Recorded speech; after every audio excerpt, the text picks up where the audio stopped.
Magandang araw, Sir Eric. Ako po si Greg at nais kong ibahagi sa inyo ang isang karanasan na hanggang ngayon ay hindi ko pa rin malimutan. Nangyari ito noong taong 1980 sa isang maliit at liblib na baryo sa Leyte, kung saan ako ipinanganak at lumaki. Sa baryong yon ay tahimik ang buhay. Halos lahat ng tao ay magkakakilala at magkakamag-anak. Wala pang kuryente noon at ang mga bahay ay yari sa kawayan at pawid. Karaniwan sa aming hanap buhay ang pagtatanim ng palay at pag-aalaga ng mga hayop. Isang araw dumating ang isang bagong pamilya sa aming baryo. Galing daw sila sa kabilang bayan at nakabili ng lupa sa dulo ng baryo. Ang lalaking haligi ng tahanan ay si Mang Chopilo, kasama ang kanyang asawa at dalawang anak na babae na parehong tahimik at bihirang makita sa labas. Sa una ay wala namang kakaiba. Bagkus natuwa pa ang mga tao dahil may dagdag na pamilya sa baryo. Subalit habang lumilipas ang mga linggo, nagsimulang mapansin ng mga kapitbahay ang kanilang pagiging mailap at misteryoso. Laging sarado ang kanilang bahay at madalas na hating gabi kung sila ay dumating mula kung saan man. Ang pinaka nakakapagtaka ay palagi silang may niluluto. Laging may amoy ng karne na kumukulo sa malaking palayok. Amoy na kumakalat hanggang sa bakuran namin. Sa umpisa ay inisip namin na baka mahilig lang silang kumain. Ngunit hindi namin nakikita na may dala silang baboy o manok. Minsan nga ay nagbibilang kami ng mga alaga naming hayop dahil baka doon sila bumibili o nanghihingi. Ngunit wala kaming nakikitang ganoon. Sa mga sumunod na buwan nagsimula namang may mangyaring kakaiba sa baryo. May mga bata na bigla na lamang nagkakasakit ng walang malinaw na dahilan. May mga buntis na kapitbahay na nakakaranas ng matinding panghihina at parang nauubusan ng dugo. Ang ilan ay hindi na rin nagising kinabukasan. Ang mga matatanda sa baryo, lalo na si Aling Rosa, ay agad nagbigay ng hinala na baka may aswang na nakapasok sa aming lugar. Hindi agad pinansin ng karamihan dahil sanay na kami sa mga kwento ng matatanda. Ngunit sa loob-loob ko, nagsimulang pumasok ang takot. Si Mario, kababata at kabarkada ko, ang laging kasama ko sa bukid at sa pag-iikot sa baryo. Siya ang unang nagsabi sa akin na baka may kinalaman ng bagong pamilya sa mga nangyayari. Nabanggit niya na minsan daw dumaan siya sa likod ng kanilang bahay at nakarinig ng kakaibang ingay. Para bang may humahagulgol at pagkatapos ay napalitan ng tunog ng kumukulong na karne sa palayok. Hindi niya ito masabi sa iba dahil baka sabihing nag-iimbento lang siya. Lumipas pa ang ilang linggo at isang gabi, nagkayayaan kami ni Mario na dumaan sa tabi ng bahay ng bagong pamilya. Gusto naming patunayan kung may katotohanan ba ang hinala niya. Gabi yun ng kabilugan ng buwan at tahimik ang paligid. Ang tanging naririnig ay huni ng kuliglig at kaluskos ng mga dahon. Nang malapit na kami sa bahay nila, agad naming naamoy ang malakas na singaw ng nilagang karne. Ngunit iba ang amoy nito. Hindi tulad ng karaniwang nilaga ng baboy o manok. May matapang at matamis-tamis na amoy na nakakapangilabot sa ilong. Sa isang sulyap nakita namin na may mga nakasampay na tila mga lamang loob sa kanilang likod bahay. Hindi yun bituka ng baboy o atay ng manok. Mas malalaki at parang hindi pangkaraniwang hayop ang pinagmulan. Kinabukasan kumalat ang balita na nawawala ang isang binatilyo mula sa kabilang sityo. Ayon sa kanyang pamilya, huli siyang nakita sa may palayan bago magtakip silim. Sa loob-loob ko nagdikit-dikit ang mga pangyayari. Ang pagkawala ng mga bata, ang pagkakasakit ng mga buntis, at ang kakaibang amoy ng kanilang karne sa bahay ng bagong kapitbahay. Ngunit wala akong lakas ng loob na magsalita. Makalipas ang ilang araw, inimbitahan ng ilang kapitbahay sa bahay ng bagong pamilya. Nagpahanda sila ng pagkain. Nilaga raw na espesyal. Nakasama ako sa mga pumunta, dala ng kuryosidad. Nang matikman ko ang karne, kakaiba ang lasa. Malambot ngunit may matapang na aftertaste na hindi ko mawari. Habang ngumunguya ako, biglang bumalik sa isip ko ang amoy na naamoy namin ni Mario noong gabi. Hindi ko na tinapos ang pagkain. Pagkusay, itinabi ko na lang. Sa mga sumunod na linggo, mas lalo pang dumami ang mga pagkawala. Isang buntis ang natagpo ang patay, ngunit nang buksan ng kanyang katawan, wala na ang laman sa kanyang sinapupunan. Ang kabaong ng isang namatay sa baryo ay nadiskubring wala ng laman kinabukasan. Sa tuwing may ganitong pangyayari, laging naroon ang bagong pamilya na tila walang nangyayari. Laging may nilagang karne sa kanilang hapag. Naging malinaw sa akin at kay Mario na hindi na ito karaniwang tao. Isa itong pamilya ng aswang na dumayo sa aming baryo. Ang kanilang niluluto gabi-gabi ay hindi karne ng hayop, kundi karne ng tao. Ang nilagang karne na pinakakain nila sa kanilang mga bisita ay maaaring mula sa mga nawawala. Habang lumilipas ang mga gabi, lalo kong nararamdaman ng takot. Madalas ay maririnig ko ang malalakas na yapak sa aming bubong. Kapag sinilip ko, wala akong makikita kundi anino ng isang malaking nilalang na mabilis na naglalaho. Ang mga aso sa baryo ay nag-iingay tuwing hating gabi. Tahol ng tahol na parang may kinatatakutan. Ang mga manok ay nagtitilaan kahit wala pa sa oras. Sa puntong yun, hindi ko na alam kung paano kami makakaligtas. Ang baryo namin ay malayo sa bayan. Wala ring pulis na agad makakapunta kung sakaling may masamang mangyari. Ang tanging alam ko ay bawat gabi isa-isa kaming nagiging biktima ng kanilang pagkagutom. Lumipas ang mga gabi na parang wala ng katahimikan sa aming baryo. Kapag sumapit ang hating gabi, halos lahat ng bahay ay nakakandado na. Nakasara ang mga bintana at pinapatay ang mga lampara. Ngunit kahit anong gawin ng mga tao, hindi maalis ang kaba at takot. Ang tahol ng mga aso ay palaging kasabay ng tunog ng mga yabag sa bubungan. May mga pagkakataon na makakarinig ako ng kaluskos sa may dingding ng aming bahay. At minsan ay tila may mahahabang kuko na kumikiskis sa kawayan. Si Mario ang palaging kasama ko tuwing gabi. Hindi kami makatulog ng mahimbing dahil palaging may kaba na baka kami ang susunod na biktima. Minsan ay nagkukubli kami sa ilalim ng aming banig. Pinipilit na wag huminga ng malakas kapag naririnig namin ang mga yapak sa bubong. May isang gabing nakatunghay ako sa may siwang ng dingding at doon ko nasilayan ng isang aninong dumadapo sa bubong ng bahay ni Aling Rosa. Mabigat ang itsura at tila may mahahabang kamay na parang kumakapit sa pawid. Maya-maya ay narinig ko ang mahina ngunit nakakapangilabot na ingay. Parang may hinihigop na likido. Kinabukasan, kumalat ang balita na si Aling Rosa ay biglang nanghina at halos hindi makabangon. Ang sabi ng mga nakakita, ang mukha niya ay maputla at ang mga mata ay halos lumubog. Marami ang naniniwala na siya ay pinuntahan ng aswang. Sa loob-loob ko, lalo itong nagpatibay sa hinala ko tungkol sa bagong kapitbahay. Ngunit walang lakas ng loob ang mga tao na harapin sila. Tahimik lang sila sa kanilang bahay at sa tuwing may nawawala o nagkakasakit, doon lamang sila nakikitang muling may nilulutong karne sa malaking palayok. Isang gabi nagkayayaang muli kami ni Mario na magmasid. Ayaw ko man, napilitan akong sumama dahil alam kong kailangan kong malaman ang katotohanan. Lumapit kami sa may bakuran ng bagong pamilya at doon muli namin naamoy ang matinding singaw ng kumukulong nilaga. May halong matamis at masangsang na amoy. Mas malakas pa kaysa sa mga nauna naming naranasan. Sa pamamagitan ng siwang ng dingding, natanaw namin ang loob. Doon ay nakita naming nakalatag ang mga lamang loob at mga parte ng katawan na hindi maikakailang mula sa tao. May isang braso na nakahain sa ibabaw ng lamesa at sa palayok ay malinaw naming makita ang nilulutong karne na may balat pa at buhok. Hindi ko na napigilang manginig sa aking nakita. Agad kaming umalis ni Mario at nagkubli sa likod ng mga puno. Sa isip ko, totoo na ang lahat ng hinala ko.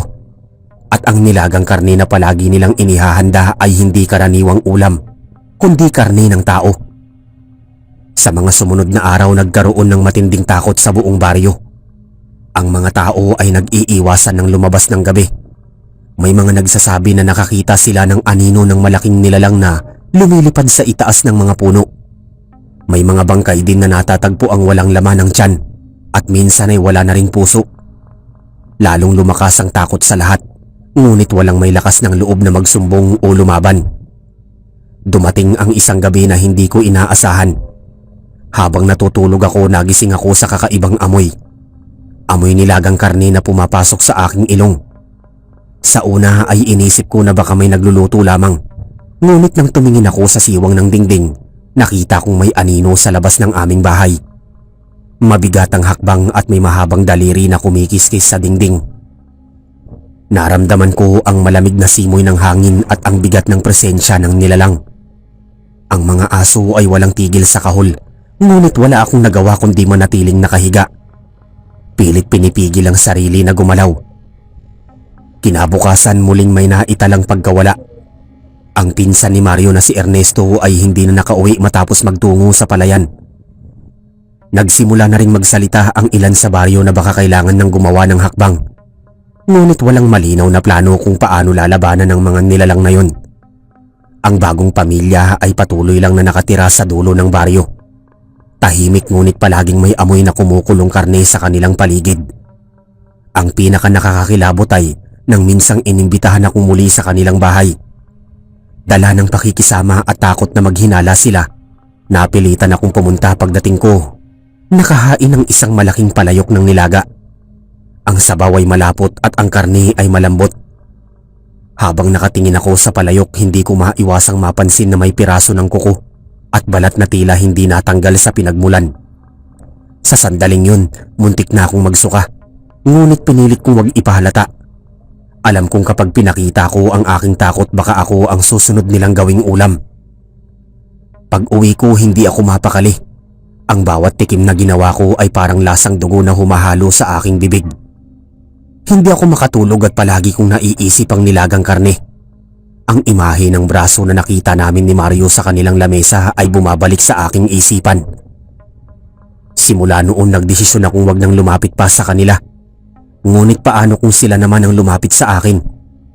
Sa bawat gabi na lumilipas, palaging may takot sa aking dibdib. Ang bawat tahol ng aso, ang bawat kaluskos sa bubong ay nagbabadya ng panganib. Sa aking isipan, malinaw na ang aming baryo ay hindi naligtas at ang nilagang karne ng bagong kapitbahay ay hindi lamang pagkain, kundi tanda ng kamatayan ng isa na namang tao sa aming paligid. Habang lumilipas ang mga araw, unti-unting nagbago ang buhay sa baryo. Ang dating masigla at maingay na pamayanan ay naging tahimik at puno ng pangamba. Ang mga tao ay halos hindi na lumalabas kapag papalapit na ang dilim. Ang mga bata ay pinagbawalang maglaro sa labas at ang mga buntis ay binabantayan ng kanilang pamilya sa loob ng bahay. Ang lahat ay nababalot ng takot, subalit walang makapagsalita ng direkta laban sa bagong pamilya. Ang kanilang presensya ay parang anino na laging nakadagan sa amin. Sa bawat araw na may nawawala o nagkakasakit, ang amoy ng nilagang karne mula sa kanilang bahay ay muling bumabalot sa paligid. Para bang tuwing may biktima, doon sila nagkakaroon ng handaan. Ang bawat singaw ng kumukulong palayok ay parang paalala na may isa na namang buhay na kinuha. Si Mario ay mas lalong naging mapagmasid. Minsan ay sinabihan niya ako na kailangan naming malaman kung saan nila dinadala ang kanilang mga biktima bago ito maluto. Mahirap at mapanganib, ngunit alam naming kailangan naming kumilos. Isang gabi nagkubli kami sa may palayan, malapit sa kanilang bahay. Doon nakasilip kami ng kakaibang eksena. Si Mang Chopilo, kasama ang kanyang asawa, ay may daladalang malaking sako na nanginginig at kumikilos. Ang laman ay halatang buhay pa. Dinala nila ito sa kanilang likod bahay at diretso sa isang silid na bihira naming nakikita na bukas. Sa paglalakad nila, nakita ko ang paminsan-minsang pagbukas ng sako. Sa kabila ng dilim, nakilala ko ang mukha ng pinsan ni Mario na si Ernesto. Halos hindi ako makapaniwala sa aking nakikita. Buhay pa siya, ngunit tila mahina at walang lakas na kumakawala. Nang ipinasok nila sa loob, agad naming narinig ang mga ungol at iyak na pagkatapos ay napalitan ng nakapanghingilabot na katahimikan. Maya-maya muling sumingaw ang amoy ng nilaga. Ang tunog ng kumukulong palayok ay nagsimulang umalingaw-ngaw sa katahimikan ng gabi. Napapapikit ako sa takot at hindi ko na alam kung paanong tatakasan ang nakita. Ang lahat ay malinaw na. Ang mga taong nawawala ay dinadala sa kanilang bahay, niluluto at isinasama sa kanilang hapag. Kinabukasan nagkunwari akong walang nakita. Ngunit sa aking isipan, hindi ko na kayang itago ang mga larawan ng nangyari. Ang mukha ni Ernesto na puno ng takot. At ang bigat ng kanyang katawan sa loob ng sako ay palaging bumabalik sa aking alaala. Ang bawat higop ng sabaw ng nilagang karne na naaalala ko ay tila dugo ng isa sa aming kababaryo. Habang patuloy na lumalala ang sitwasyon, unti-unting nagkaroon ng kakaibang pagbabago sa kalagayan ng mga tao. Ang ilan ay biglang nanghihina. Ang iba ay parang unti-unting nawawalan ng gana sa buhay. Ang takot ay kumakain sa kanilang lakas. Ang mga aswang ay patuloy na nakakapiling namin. Nakikihalubilo na parang normal. Ngunit sa kanilang hapag ay laman ng aming sariling mga kapatid. Dumating ang isang gabi na hindi ko malilimutan. Ako ay nagising sa tunog ng mga yabag sa bubong namin. Sa una ay inisip kong baka pusa o ibon lamang. Ngunit nang marinig ko ang bigat ng bawat hakbang, alam kong hindi ito karaniwan. Ang mga yapak ay mabibigat at mabagal. Parang may nilalang na nakadagan sa aming bubong. Kasabay nito ay narinig ko ang marahang paghingal na tila naghahanap ng mabibiktima. Ang mga aso sa paligid ay halos mabaliw sa kakatahol at ang mga manok ay nag-uunahan sa pagtitilaok. Hindi ako gumalaw. Pinilit kong maging tahimik habang nakahiga sa aking banig. Ngunit sa gitna ng dilim nakita ko mula sa maliit na siwang ng dingding ang isang pares ng mapupulang mata na nakatunghay mula sa itaas ng bubong. Ang malamlam na liwanag ng buwan ay tumama sa anyo ng isang nilalang na hindi na tao. Ang kanyang balat ay makapal. Ang mga kuko ay mahahaba at ang bibig ay may kumikislap na matutulis ng ngipin. Hindi ko alam kung gaano siya katagal nakatunghay, ngunit nang mawala ang mga mata, naramdaman ko ang pagtalon pababa mula sa aming bubong. Kinabukasan nagising ako na halos nanginginig pa rin. Ang katawan ko ay pawisan at ang dibdib ko ay mabigat. Nabalitaan ko na naman na isang bata mula sa kabilang sityo ang nawala. Muli na namang sumingaw ang amoy ng nilagang karne mula sa bahay ng bagong kapitbahay. Sa sandaling yun naging malinaw na sa akin na wala na kaming ligtas na lugar. Ang bawat gabi ay maaaring huling gabi ng isa sa amin. Ang baryo ay naging parang kulungan. Lahat kami ay may mga bihag ng takot at gutom ng mga aswang. At sa bawat kumukulong palayok ng nilaga, isa na namang buhay ang naglalaho. Mula nang makita ko ang mga mapupulang mata sa aming bubong, lalo akong hindi makatulog ng himbing. Ang bawat tunog ng hangin at bawat kaluskos ng dahon ay nagiging paalala na may nilalang na nagbabantay sa amin. Ang mga gabi ay naging mas mahaba, mas mabigat at puno ng pangamba. Ang katawan ko ay unti-unti ring nanghihina dahil sa kakulangan ng paghinga at sa bigat ng mga alaala ng aking nakita. Sa baryo mas lumalala ang kalagayan. Wala nang nagsasaka ng palayan kapag dapit hapon. Ang mga tao ay nagsisiksikan sa kani-kanilang bahay at pilit na isinasara ang lahat ng butas ng dingding at bubong. Ang mga buntis ay tinataihan ng mga kamag-anak sa loob ng silid. Hawak-hawak ang mga bawang at krus na yari sa kahoy.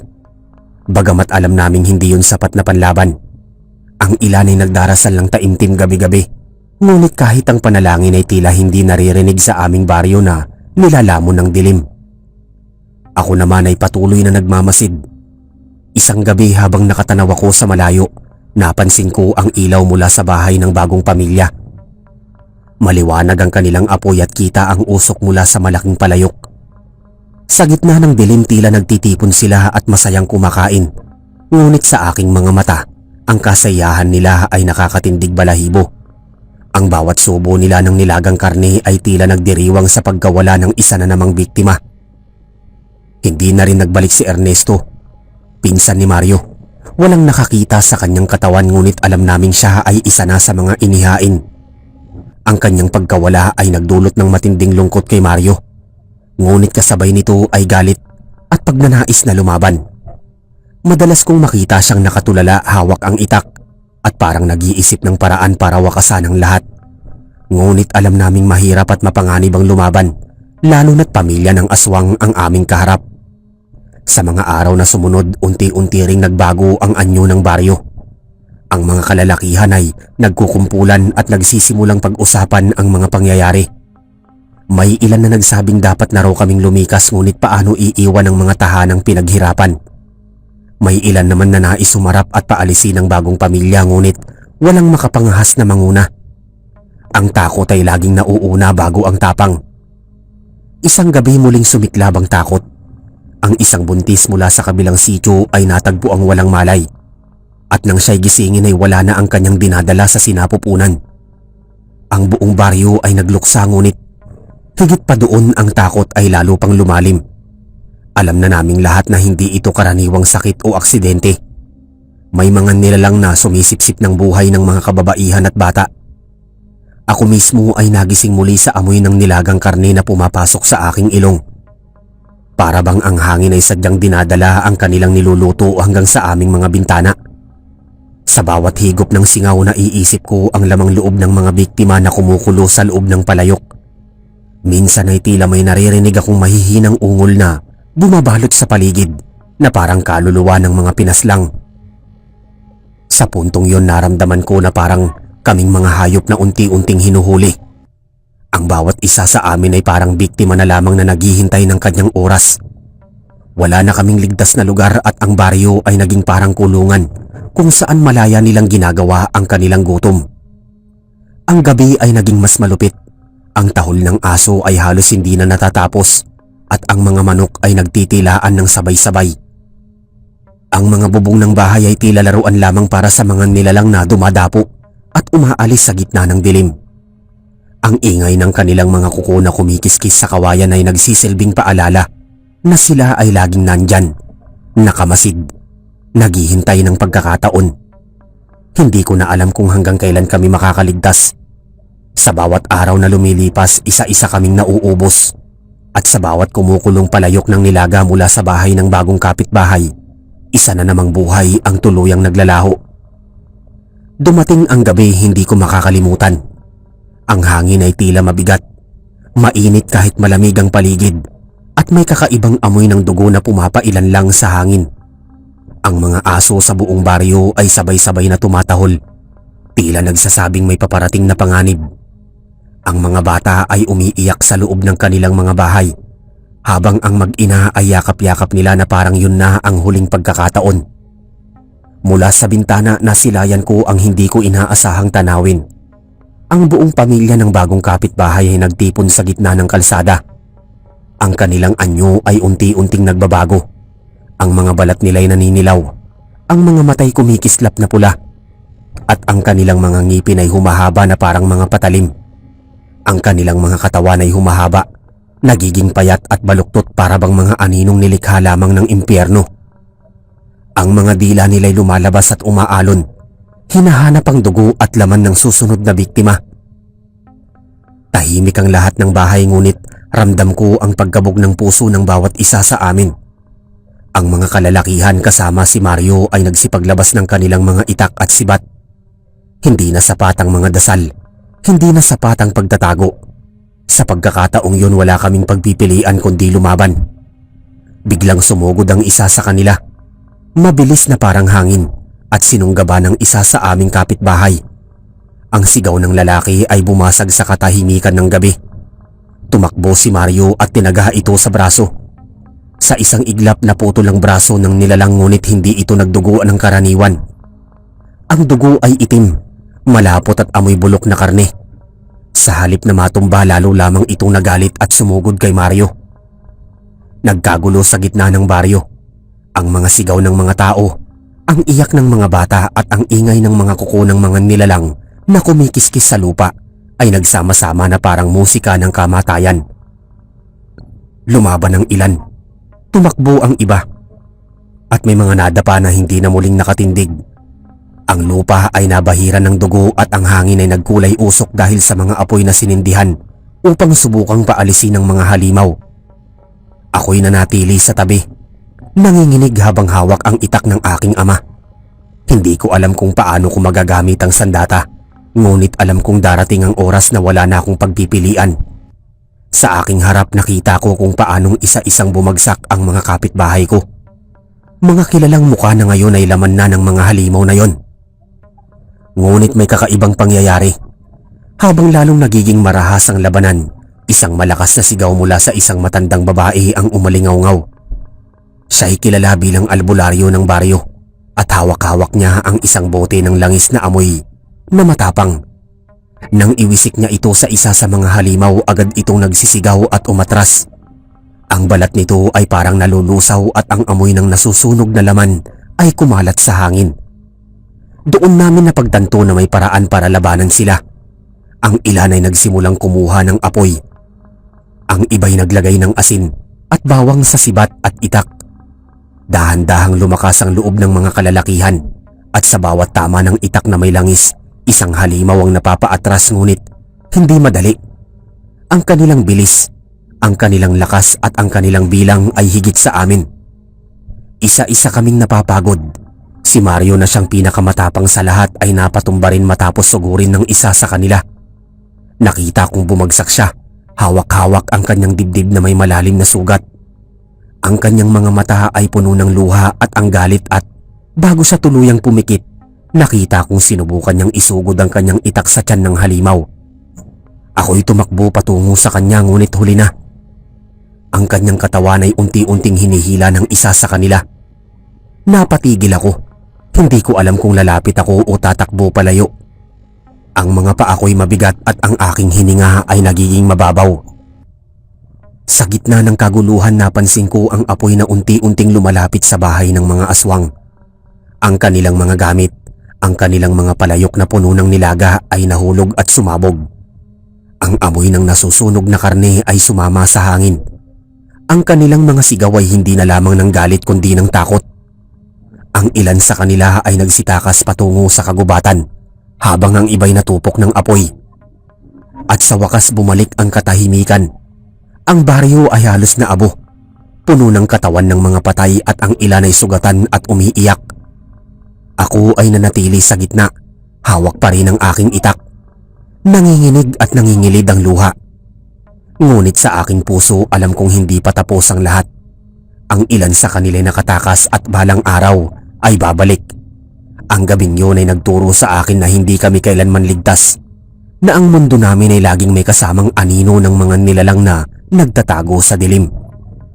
Hanggang ngayon, sa bawat pagtulog ko, muling bumabalik ang amoy ng kanilang nilaga, ang pulang kislap ng kanilang mga mata at ang sigaw ng mga nawalan ng buhay. Ang aking baryo ay hindi na muling naging gaya ng dati. Pagkatapos ng gabing yun, ang buong baryo ay naging tila sementeryo. Ang mga bahay ay wasak, ang ilan ay abo na lamang, at ang kalsadang dati ay dinaraanan ng mga bata ay natatakpan ng mga bakas ng dugo at abo ng sinunog na laman. Ang mga natirang buhay ay nagsisiksikan sa iilang bahay na hindi tuluyang nasunog. Ang mga iyakan ay hindi pa humuhupa, at ang mga bangkay ng aming mga kapitbahay ay nakahilera pa rin sa gilid ng kapilya. Nang mag-umaga, nakaramdam ako ng matinding pagod sa katawan at isip. Halos hindi ako nakatulog kahit isang saglit dahil sa mga tunog at imahe ng nagdaang gabi. Sa bawat pagpikit ko ay nakikita ko ang pulang mata ng mga halimaw, ang mga katawan ng nadagit nila at ang pagdaos-dos ng dugo sa lupa, para bang ang lahat ay sariwa pa at nangyayari muli sa harap ko. Habang pinagmamasdan ko ang paligid, napansin ko ang mga naiwan nilang gamit sa kanilang bahay. Ang mga kalderong ginamit nila para sa nilaga ay hindi nasunog lahat. Ang ilan ay nakatumba sa lupa, puno pa ng malapot na sabaw na natuyo na sa init ng apoy. Sa ibabaw ng sabaw ay may mga bakas ng buto na hindi ko mawari kung galing sa hayop o tao. Ang amoy nito ay nanunuot, amoy na hindi matanggal kahit anong hugas ng kamay o ilong. Sa isip ko, dumating ang isang tanong na hindi ko alam kung kakayanin kong sagutin. Ang nilagang karne ba na kanilang inihahanda at iniaalok ay galing sa mga nawawalang kapitbahay? Ang mga taong hinahanap namin noon, mga bigla na lamang nawala, ay baka sila ang laman ng kaldero. Ang iniisip na yon ay nagdulot sa akin ng pagsusuka. Napayuko ako sa gilid ng kalsada at hindi ko na napigilan ang aking katawan. Ang ilang matatanda sa baryo ay nagsimulang magdasal at mag-alay ng kanilang kandila sa mga sulok. Pinilit nilang linisin ang paligid, naglatag ng asin sa mga pintuan at bintana, at sinunog ang mga natirang gamit ng mga bagong kapitbahay. Ang ilan ay nagsabi na hindi dapat manatili ang kanilang bakas dahil maaaring bumalik ang mga nakatakas na nilalang. Ngunit kahit sunugin, Kahit tabunan, alam kong hindi ganun kadali mawala ang sumpa ng kanilang presensya.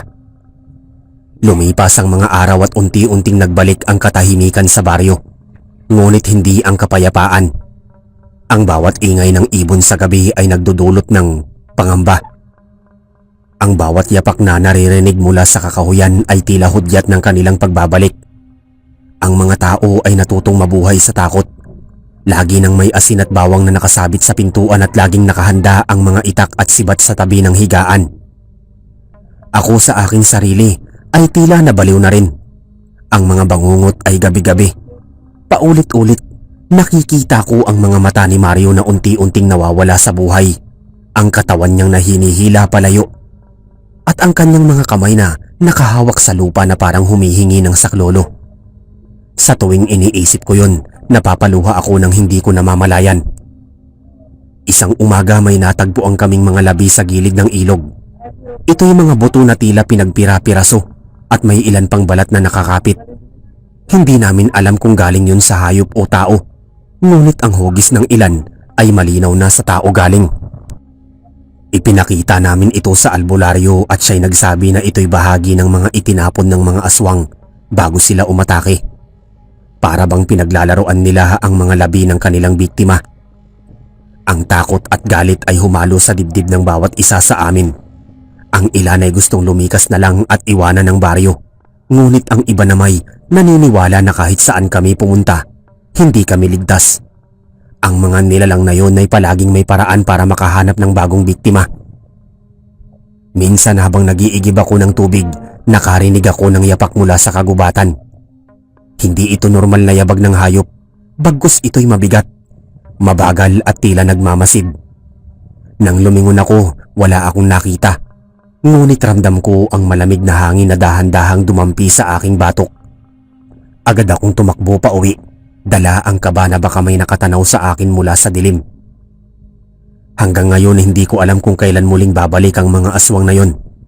Ang aming baryo ay buhay pa, ngunit hindi na kailanman magiging kagaya ng dati.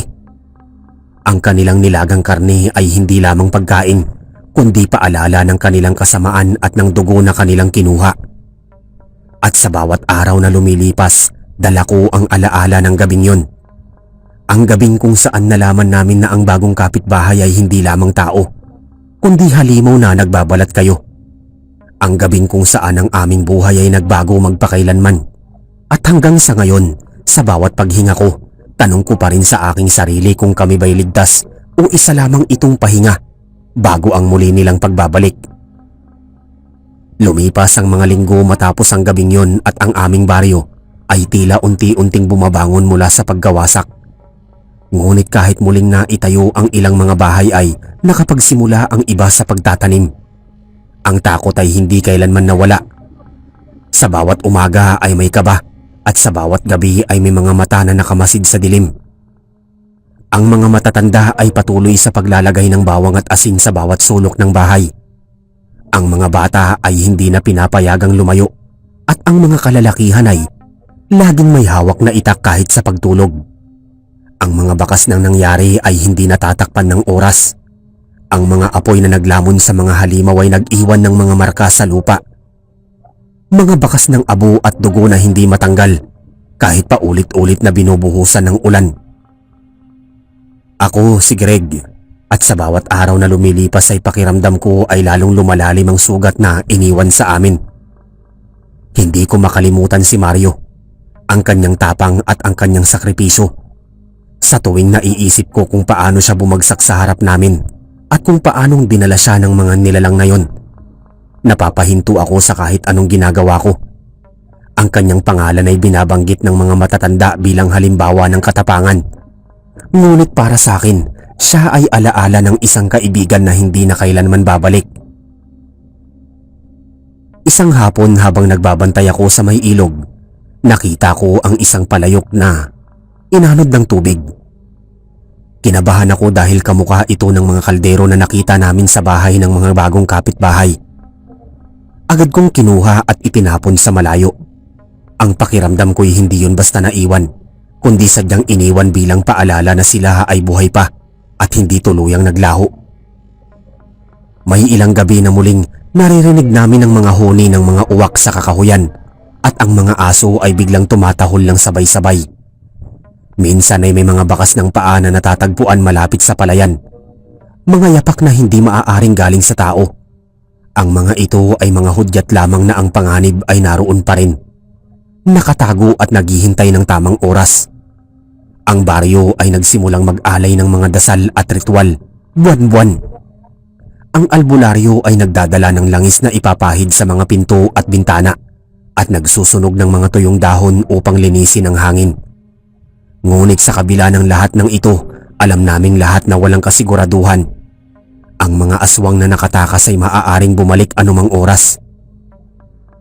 Isang gabi habang ako'y naglalakad pa uwi mula sa bukid, huminto ako sa gitna ng daan. Ang buwan ay bilog at ang paligid ay tahimik. Ngunit sa di kalayuan nakita ko ang anino ng isang nilalang na mabilis na tumakbo papasok sa kakahuyan. Ang aking dibdib ay muling kumabog ng malakas. Hindi ko alam kung imahinasyon ko lamang yon o isa sa kanila ang muling bumabalik. Nagmadali akong umuwi at mula noon ay hindi na ako lumalabas ng bahay kapag sumasapit ang dilim. Habang lumilipas ang buwan, may mga pamilya na nagpasya ng lumikas. Ang ilan ay nagtungo sa bayan. Ang iba na may lumipat sa ibang probinsya. Ang baryo namin ay unti-unting nabawasan ng tao. Naging halos ghost town na sa dami ng umalis. Ang mga naiwan ay kami na lamang na walang ibang mapupuntahan. Ako ay nanatili dahil dito ako pinanganak at wala akong ibang alam na buhay. Sa kabila ng lahat, sinubukan kong magpatuloy. Ngunit ang bangungot ay palaging nasa tabi ko. Sa tuwing nagsasalin ako ng tubig mula sa banga, naaamoy ko pa rin ang nilagang karne. Sa tuwing kumakain ako ng hapunan, naiisip ko kung paano nagbago ang lasa ng bawat pagkain. Dahil sa takot na baka ang karne sa plato ko ay katulad ng laman sa kanilang palayok. Hanggang ngayon, taon matapos ang pangyayari, dala ko pa rin ang bigat ng alaala. Ang pangalan ng aming baryo ay unti-unting nabura sa mapa. Dahil kakaunti na lang ang tao, ang mga bata ay lumaki na may takot sa dilim. At ang mga matatanda ay laging nagbibilin na huwag basta magtitiwala sa mga bagong dumarating. Ako si Greg at ito ang kwento na ibinahagi ko sa iyo. Ay ang kwento ng aming baryo. Ang gabing nilamon ng takot at ang sumpa ng nilagang karne ng bagong kapitbahay. Ang lahat ng ito ay hindi ko malilimutan at hanggang sa huli kong hininga ay baon ko ang alaala ng mga mata, ng amoy ng dugo at ng mga halimaw na minsan ay tumira sa tabi namin. At kung sakaling dumating ang araw na bumalik sila, alam kong wala nang makakapigil sa kanila. Ang gabing yun ay maaaring magsilbing simula lamang ng isang mas malaking bangungot. Ngunit sa ngayon, kami ay nabubuhay sa pagitan ng takot at pag-asa.